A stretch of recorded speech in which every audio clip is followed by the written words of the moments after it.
Bonsoir à toutes et à tous et bienvenue à la Closing Bell. Je suis Nizar et très heureux de vous retrouver donc pour une nouvelle analyse de marché. Mais avant tout, je vous laisse prendre connaissance de l'avertissement lié au risque de trading. Négocier sur marge sur le marché des devises ou via des produits CFD comporte un risque élevé et ne peut être recommandé à tout investisseur. FXM et Daily FX ne pourront en aucun cas être tenus responsables de pertes ou dommages occasionnés incluant sans restriction des pertes ou manques à gagner qui pourraient découler directement ou indirectement de l'utilisation de ces informations. Voilà donc pour l'avertissement lié au risque de trading. N'hésitez pas à utiliser le chat pour me faire part de vos questions ou de vos analyses. Bonsoir à vous tous, vous êtes nombreux à me saluer, je vous en remercie.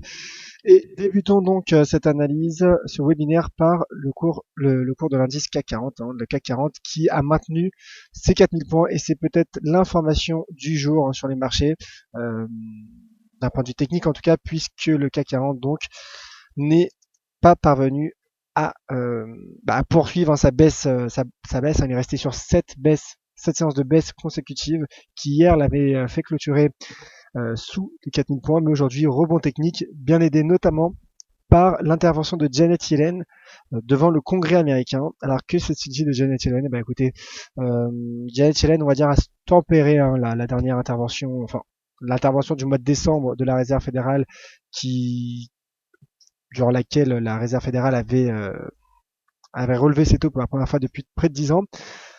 Janet Yellen a donc indiqué qu'elle s'inquiétait d'une part et qu'elle suivait de près le ralentissement mondial, des craintes sur le ralentissement mondial et notamment les économies émergentes et chinoises. Mais Janet Yellen a également dit que la hausse du dollar, qu'un dollar fort, pouvait peser sur l'économie américaine. Elle est également inquiète par la chute des marchés actions, puisque selon elle, cela peut impacter le marché du travail américain. Mais toutefois, Janet Yellen a, euh, a affirmé sa confiance quant à un retour de l'inflation proche de l'objectif des 2%. En tout cas, l'objectif des 2% en tout cas sous les 2% attendu par la Réserve fédérale. Et Janet Yellen a également confirmé qu'il y aurait une hausse des taux, un resserrement monétaire, mais qui se ferait de manière graduelle. Donc on sent un discours plutôt accommodant, en tout cas plutôt rassurant, mais dans le fond, ça reste tout de même légèrement hawkish, ça reste légèrement non accommodant, car elle confirme malgré tout une inflation qui devrait faire son retour, euh, et également donc surtout un resserrement monétaire. Donc Janet Yellen rassure les marchés, je pense, en tout cas selon mon avis, Janet Yellen tout simplement annonce gentiment, en tout cas par sa communication accommodante, que le resserrement monétaire aura bien lieu, continuera en 2016, mais qu'elle soutiendrait les marchés. Je pense que la volonté est surtout de ne pas affoler d'autant plus les marchés qu'ils n'ont été ces dernières semaines. Donc dans ce contexte, comme je le disais, le CAC qui repasse au-dessus des 4000 points, et idem pour l'indice allemand, le DAX qui repasse, qui teste les 9000 points, voilà, qui était au-dessus des 9000 points, mais qui passe tout juste sous les 9000 points, comme vous voyez, à 8995. Bon, c'est quasiment les 9000. Il serait bien évidemment intéressant de voir justement la clôture journalière pour pouvoir commencer à dégager des conclusions court terme. Alors, bien évidemment, ce n'est pas parce qu'il y a un rebond technique qui fait suite à cette séance de baisse que tout de suite il y a un retournement. Non. Pour le moment, le risque est bien fragile. Le risque, pardon, est à la baisse. Les marchés sont fragiles. Et donc, le cours d'ailleurs, on voit le DAX qui parvient, qui repasse sous les 9000 points. Donc, ça reste fragile. Risque baissier tout de même pour les indices européens qui profitent également de l'ouverture en hausse de Wall Street cet après-midi.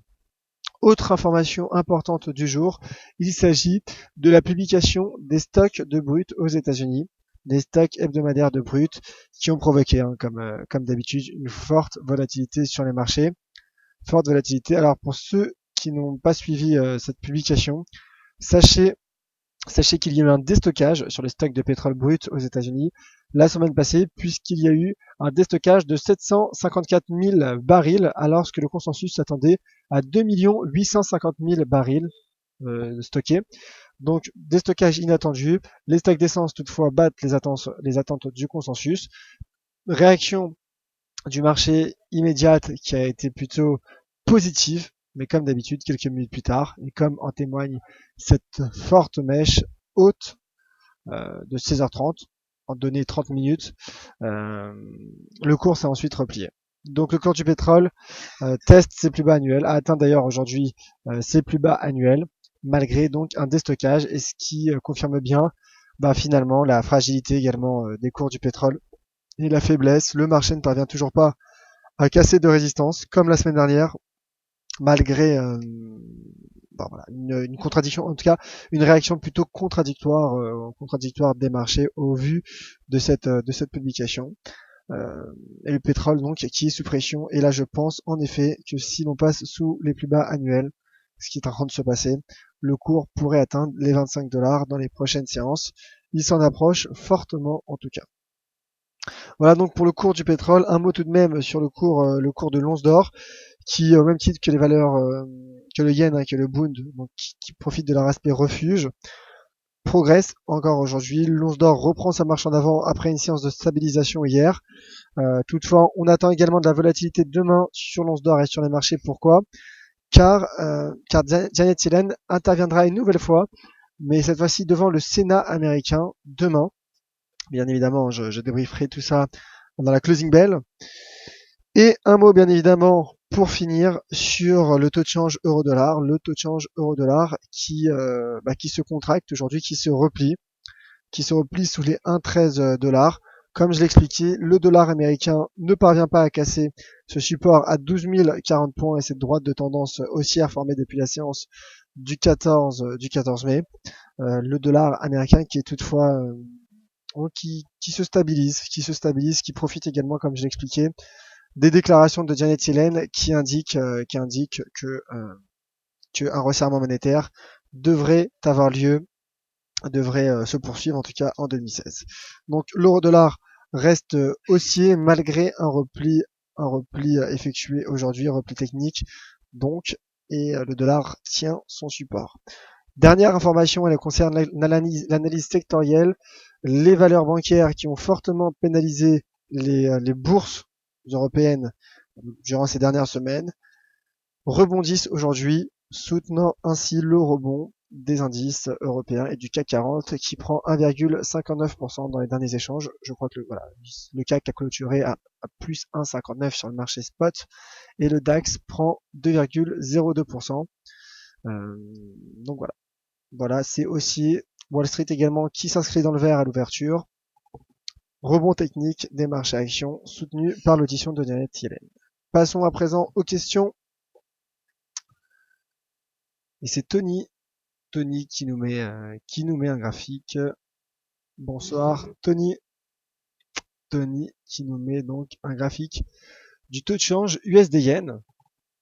Taux de change USD-Yen et Tony qui déclare ainsi: objectif 113 voire 112,5.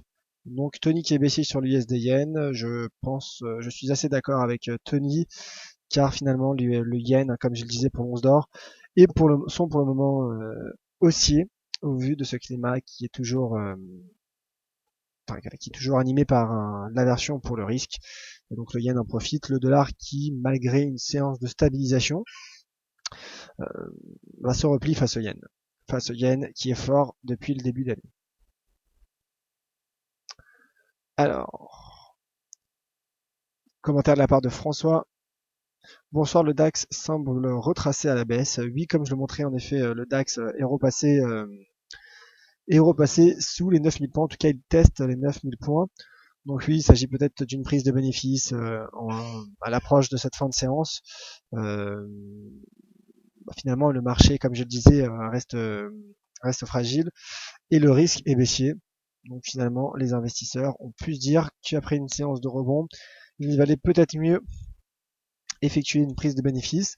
D'ailleurs, ce qui est intéressant, c'est lorsqu'on voit ce niveau de retracement, lorsqu'on ajoute les seuils de retracement de Fibonacci, on s'aperçoit que le cours du DAX a retracé en fin de séance 38,2% de ce rebond effectué aujourd'hui.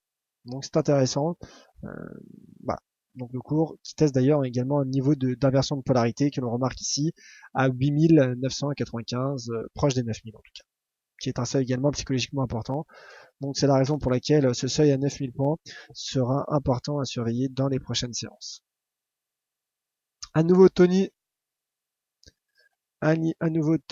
et c'est sur le Dow Jones, Tony donc qui indique attention au flag, attention donc au drapeau. Il s'agit plutôt d'un canal, hein, j'ai l'impression, mon cher Tony. En effet, c'est un beau canal, belle trouvaille. Donc je pense en effet que le cours peut rebondir sur les 15 970 comme vous le montrez. D'ailleurs, ça commence à faire rounding bottom, mais la ligne de coup n'est pas franchie.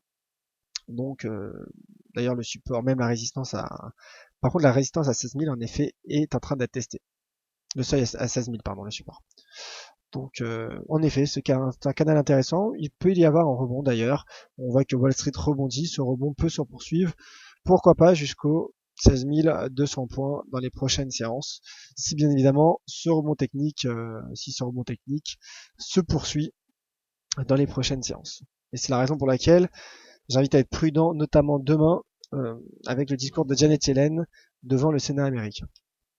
Bonsoir Kierzelen qui arrive en retard. Ce webinaire sera disponible en rediffusion sur notre chaîne YouTube DailyFX France.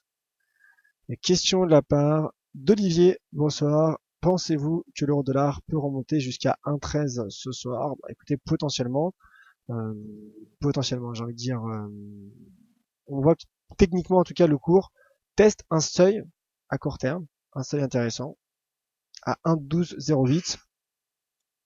Et ce qui est d'autant plus intéressant, c'est cette mèche basse, cette mèche inférieure, qui finalement pourrait être un indicateur de rebond. Alors, je pense qu'on verra plus clair demain, et notamment la deuxième audition de Janet Yellen. Toutefois, de toute façon, l'euro-dollar reste haussier. La tendance est haussière. Donc je dirais qu'il y a toujours ce potentiel de hausse et de rebond, d'autant plus sur ce niveau. Donc peut-être pas ce soir les 1,13, mais en tout cas à court terme, c'est probable que le cours de l'euro-dollar atteigne les 1,13, et c'est la raison pour laquelle il faudra surveiller cette éventuelle cassure ou non du dollar index, de l'US dollar index. En cas de cassure, bien évidemment, on s'enverrait vers les 1,13 et peut-être même plus sur le taux de change euro-dollar. Voilà, mon cher Olivier, avec plaisir. Plus d'autres questions sur le chat. Merci à tous de votre présence. On se retrouve donc demain de vive voix à 10h30 pour le Commodities Market Report, pour ce tour d'horizon des matières premières, également des nouvelles stratégies sur les devises matières premières et devises exotiques. Donc, vous retrouverez tout de suite Pierre Jamet d'FXM pour un webinaire éducatif, et bien évidemment, je reste à votre disposition sur Twitter @yoavnizar. Merci à tous. À demain, c'était Yoav Nizar pour la Closing Bell. Très bonne soirée.